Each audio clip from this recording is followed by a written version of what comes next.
Hello and welcome. My name is Andre and I'm the mentor of the week for week 23.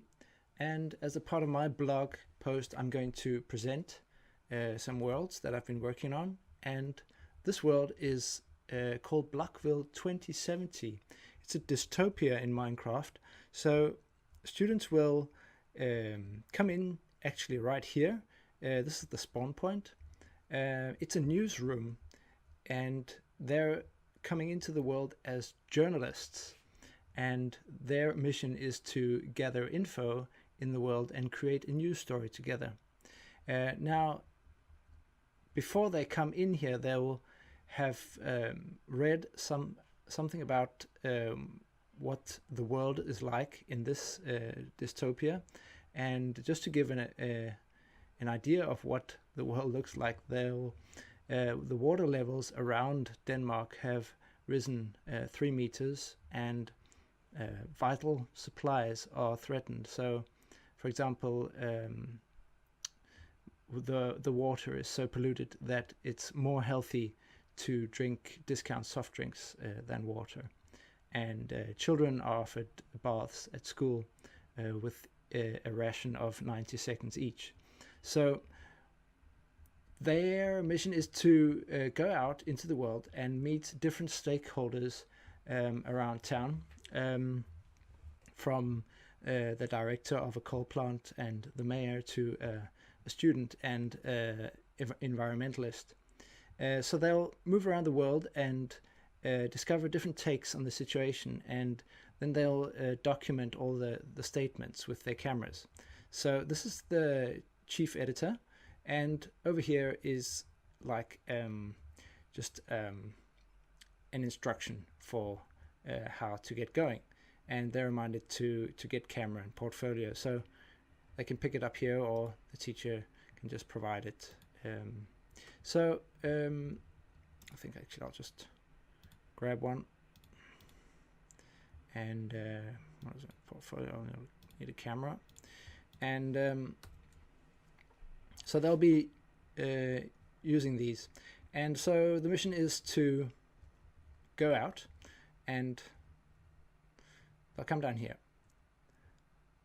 And this is like the logistics hub that just lets students teleport out to the different stakeholders instead of having to find their way through the map.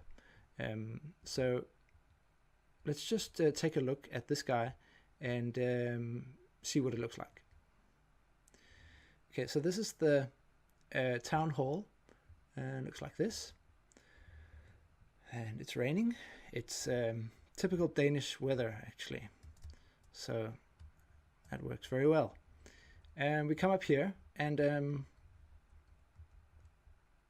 into the mayor's office. And we haven't actually provided any direction. We just I think students will actually be able to find it intuitively. So they come in here and they meet Mayor Leonard, and we can see these posters, and what these are actually like speech bubbles. We were playing with the idea of letting students trigger different command blocks that triggered some text on screen, but it got too messy. So this actually lets students walk up to the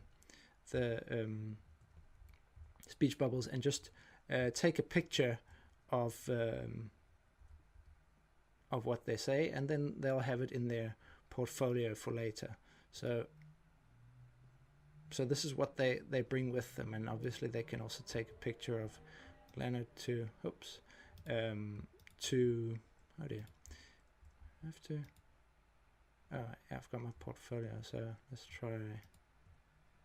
Can't take a screenshot. Okay. So he's saying something there. If I right click on him here, he's also saying something which is they have to take a note of somehow. And there's something behind him. Oh, there was something behind him. Okay.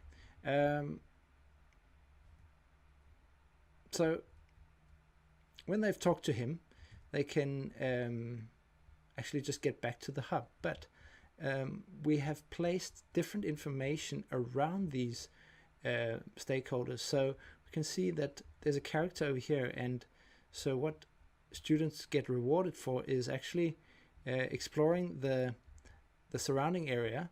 And as we click on this character, we actually find out that she has some extra information that provides some extra excitement and dirt on the mayor. So it just gives a bit of depth into the story that the children are going to be telling, and also it makes it a bit more complex. So there's no real good guy and bad guy. There's just a lot of different angles to the same story. So I come back here, and they can actually just proceed to the next stakeholder and do their interviews. So this doesn't actually have to take a lot of time. And so basically the city here just provides a very immersive backdrop to the whole story. And this is actually the whole idea of creating an immersive context that we want to give the students. Okay, so once they've pulled all the information out of the world, they actually go back into their virtual newsroom. I'll just take the shortcut. And so what we actually want to simulate is that when they come up here, they'll actually just log off and stop the game and go into their classrooms and say, well, now our classroom is a newsroom, and we're going to get together in groups and decide on how we're going to tell the story, what angle are we going to present, and then obviously they have to figure out what's the best way to bring the story across. So this could be like working in a video or a PowerPoint mix or a sway, or so I suppose different output forms will work to tell the story. So that's basically it for this lesson.